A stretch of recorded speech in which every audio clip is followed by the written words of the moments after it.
Hey there, welcome to this explainer. Today we are diving straight into a truly fascinating philosophical text from 2022 by the author Xu called Breaking Free from Mental Fallacies. If you're a focused learner who loves challenging your foundational assumptions about how the world works, well, you are in the exact right place. We're going to be unpacking a massive paradigm shift when it comes to human ownership. Think about it. We spend our entire lives trying to acquire things, but what if the very act of possessing is exactly what's holding us back? Let's get right to it. Okay, let's dive into this with a question that honestly might sound completely absurd at first glance. Ready? Why don't you buy the train you're riding on? It sounds ridiculous, right? But Xu actually poses this seemingly wild yet highly logical question to expose the initial glitch in how we view the entire journey of life. Because, think about it, when you need to get from city A to city B, you don't call up the rail company and try to negotiate the purchase of a giant locomotive. Instead, you just follow a really simple, predictable sequence. Step 1, you buy a ticket. Step 2, you board the train. Step 3, you travel a distance. And Step 4, you disembark and exit. Boom! It's simple, and it's practically effortless. And this perfectly illustrates how smooth traveling actually is when we don't try to permanently own the vessel we're just temporarily using. I mean, rarely does a passenger actually want to buy the train, and nobody really wishes to just stay on it indefinitely.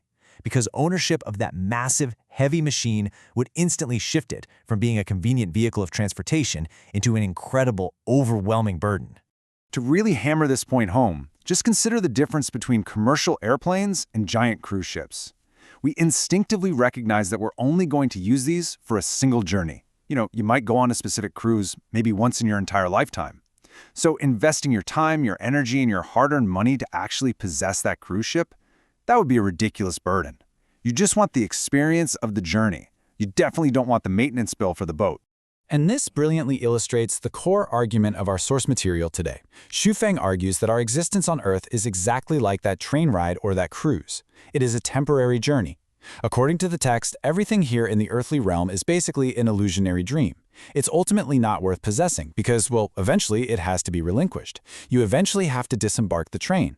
So the author asks us to question, why do we tirelessly rack our brains over what to own? Why do humans literally sacrifice themselves, and even others, just to possess things that are merely illusions along the journey? Let's pivot from the theoretical to the intensely practical for a second. Picture $1 million, or euros, yuan. Depending on your currency, the principle remains exactly the same. We're going to use this hypothetical million in cash for a thought experiment directly from the text. And it's really going to challenge our deepest assumptions about financial security and what it actually means to be successful. Which brings us to basically the ultimate question of modern adulthood. Is it better to buy a house or to rent one? Now, society loudly tells us that buying is always better. Buying feels like security. It gives you a physical piece of capital to flaunt to others, kind of like a badge of having made it. But keeping that train metaphor in mind, the author argues that renting is actually the superior choice. Let's look at the math that Xu lays out to support this. Let's walk right through this. Say you have that $1 million. If your financial action is buying a house outright, your cost is $1 million and your remaining capital, $0. You're essentially left penniless in terms of liquid cash. But look at the alternative. If you rent a house for, say, $20,000 a year over 50 years, yes, you will have spent $1 million. But because you didn't sink all your capital at the very start, you have that original $1 million left totally free to invest in other fields from day one. And that investment can generate even more wealth, easily paying your rent and still leaving you with a surplus. Now, I know exactly what you might be thinking, and a text addresses this exact counterargument. What about inflation? What about property values going up? Well, the author argues that buying a house actually provides a false sense of security. Houses depreciate, they constantly require maintenance, and realistically, they can even collapse. Money in hand, sure, it's subject to inflation, but it also has the possibility of appreciating through other means. But the author's main point isn't just about financial speculation, it's philosophical. Stripping away all the contingent factors, striving for permanent ownership of a temporary shelter is just a fallacy. Renting leaves your capital free, and way more importantly, it aligns better with the true meaning of your journey.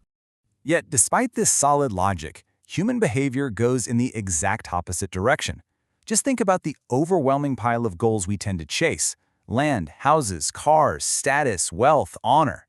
We feel secure when we own things. It satisfies our practical needs, absolutely, but it heavily caters to our psychological vanity. The text analyzes just how absurd this is. By making these acquisitions the ultimate goal of our entire existence, we actually prevent ourselves from living what the author calls a heavenly life. We become so intensely weighed down by our luggage that we literally can't enjoy the train ride. And the real tragedy is, this possessive mindset doesn't just stop at physical objects. Listen to this. This is my man. This is my woman. This is my child. It feels a bit uncomfortable to view human relationships through the lens of ownership, doesn't it? The author highlights how we actually extend this fallacy of material ownership right to human beings in our marital and familial relationships. We try to possess people, chaining them to our own journey rather than happily traveling alongside them. So we just accumulate. Just listen to this rapid-fire list of items straight from the source text. A villa, a luxury car, a company, 200 acres of land, 30 cows, an iPhone. I mean, just think about how overwhelming a list like that actually is. It perfectly emphasizes the heavy, anchored nature of modern material desires. We spend our incredibly short time in this earthly realm just endlessly piling these items onto our backs. Now, what's really fascinating about this is how society reacts to this burden. The source notes a total inversion of what is actually good for the traveler. Think about it. If you walk around saying, I have everything, all those cows, the villa, the cars, you are immediately met with envy, respect, and admiration from society. But if you have somehow achieved absolute freedom and you say, I have nothing, society looks at you with disdain, contempt, and scorn. We actively praise people for how weighed down they are.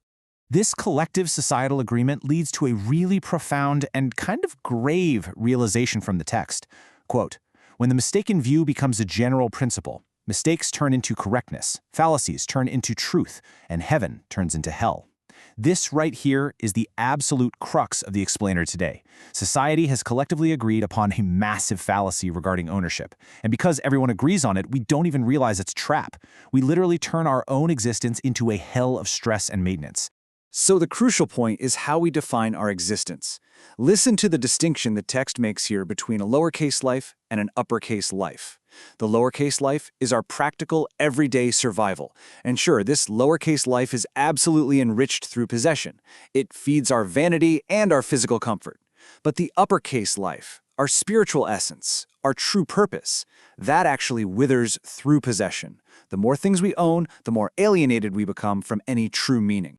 If you dedicate your entire energy to acquiring things, the text argues you are stripping away your ticket to heaven. Why? Because heaven is not some place where you finally get everything you ever wanted. Heaven is defined here as a state of having nothing.